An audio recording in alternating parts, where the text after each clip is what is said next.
Hi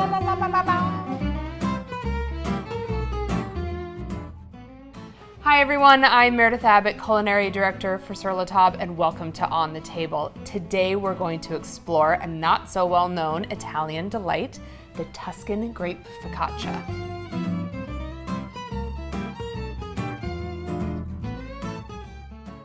All right, to start, I'm going to activate my yeast in some warm water. Sprinkle it in, give it a little stir. And then to the bowl of a stand mixer, I'm going to add in my flour and salt. I'm going to give this a little mix just to incorporate it all.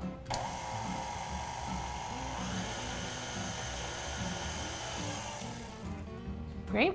And then while I'm waiting for my yeast to fully activate and get foamy, I'm going to go ahead and oil my baking sheet. For focaccia in general, it's great to have a really heavyweight baking sheet that's not going to warp and can handle high temperatures like this great Heston baking sheet. And the kind of high rims are nice too. So really oil it. Give it a good coating. And go up the sides as well. The olive oil adds some flavor, but also kind of fries those edges. That is ready to go. All right, my yeast is nice and happy and bubbly, so this now gets added to my flour mixture. I'm just gonna give it a little stir to make sure I get everything off the bottom. Into the stand mixer it goes. Now I'm going to add olive oil and now mix. So it's gonna look like it's taking some time, but as this dough hook works its way around, the sticky dough that's around the hook is going to keep getting pushed around, and it's gonna pick up that flour and it's gonna work itself into the dough. This process will mix, but also will start kneading the dough, and it's going to create that really nice gluten structure, which gives the focaccia that really nice fluffy, bubbly texture. Now that this has come together into a ball, I'm going to increase the speed a little bit, set a timer for 5 minutes, and let it go. My timer has gone off. I can see that my dough is nice and stretchy. And now it's time to transfer it into the oiled baking sheet. It's really sticky. Don't be alarmed. Okay, so you could do this either with your hand or with a silicone spatula. This is such a sticky dough, I am going to grab my bowl scraper.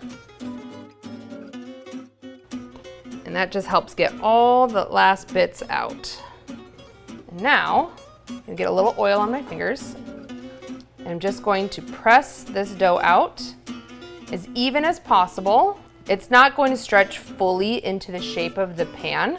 The gluten structure is just too tight right now. And now I'm going to cover this, and it's gonna get set aside to rise, and then we'll be able to do all that fun dimpling.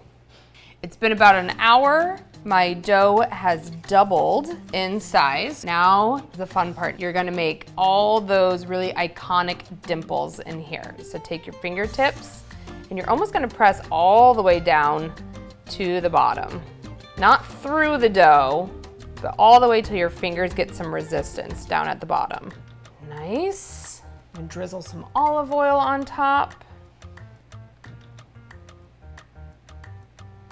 And now I take my grapes, scatter them across. The grapes will get hot and burst and get kind of jammy and gooey. They're so lovely. If it was fig season, you could use some fresh figs. You could use cranberries if you wanted. It wouldn't be traditional, but it would be delicious. This is a fun play on kind of sweet and savory together. Okay, give those a light press, just so they adhere to the dough and don't roll off. Sprinkle with some fresh thyme leaves. Some flaky sea salt.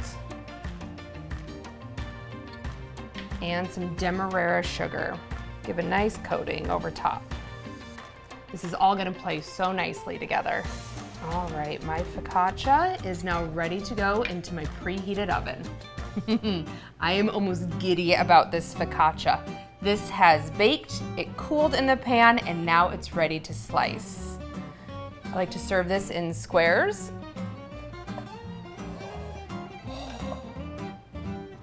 Set it down.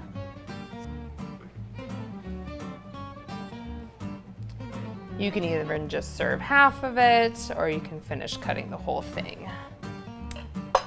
And now I'm gonna take a little taste. I want a nice piece of grape that has some sugar and salt on it.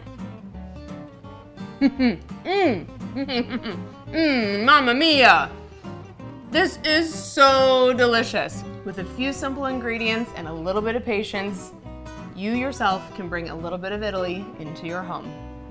Buon appetito!